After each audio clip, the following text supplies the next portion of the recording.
মাজলিসে একটি বড় শিরক নিয়ে আলোচনা করব, যেটি বহুল প্রচলিত একটি বড় শিরক। আর সেটি হচ্ছে রাসূলুল্লাহ সাল্লাল্লাহু আলাইহি ওয়াসাল্লামকে নূরের তৈরি বলে মনে করা। এটা হচ্ছে বড় শিরক। রাসূলুল্লাহ সাল্লাল্লাহু আলাইহি ওয়াসাল্লামকে আল্লাহ তাআলা মাটি দিয়ে সৃষ্টি করেছেন, আর তিনিও আমাদের মতো একজন মানুষ।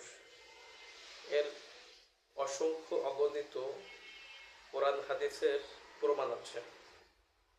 তা আমি যদি বলি যে রাসূলুল্লাহ সাল্লাল্লাহু আলাইহি ওয়াসাল্লাম মাটির তৈরি নন, তিনি নূরের তৈরি, তাহলে তিনি যে মাটির তৈরি এবং এ জাতীয় যত প্রমাণ আছে, দলিল আছে, এই সমস্ত দলিল আদিল্লাকে অস্বীকার করা হচ্ছে। এই সংক্রান্ত যত কোরআনের আয়াত আছে সেগুলো অস্বীকার করা হচ্ছে, যত হাদিস আছে সেগুলো অস্বীকার করা হচ্ছে। আর এতগুলি বিষয় অস্বীকার করার কারণে একদিক থেকে কুফর হচ্ছে, অপর দিক থেকে আরো কিছু বিভ্রান্ত আকীদা আছে, সেগুলো আমি তুলে ধরছি।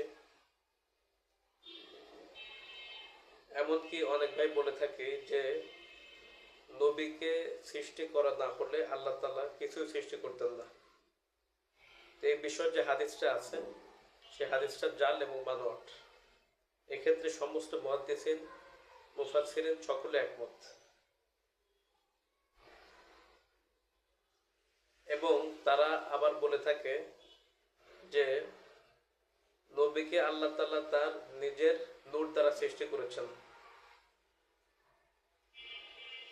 নবীকে আল্লাহ তাআলা তার নিজের নূর দ্বারা সৃষ্টি করেছেন।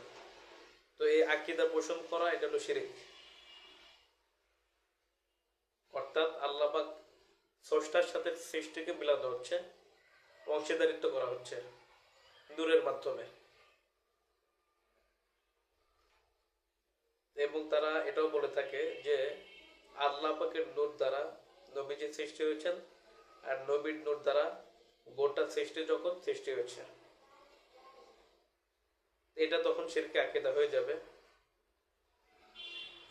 অথচ হাদিসের মধ্যে আসছে সর্বপ্রথম আল্লাহ তাআলা কলম সৃষ্টি করেছেন, এবং কলম সৃষ্টি করে আল্লাহ তাআলা লিখতে আদেশ করেছেন। আমি হাদিসে একটু পরে পড়ছি। তো নবীজি আল্লাহ পাকের নূরের সৃষ্টি, এই আকীদাটা পোষণ করা তাওহীদুল আসমা ওয়াস সিফাতের পরিপন্থী একটি শিরকি আকীদা।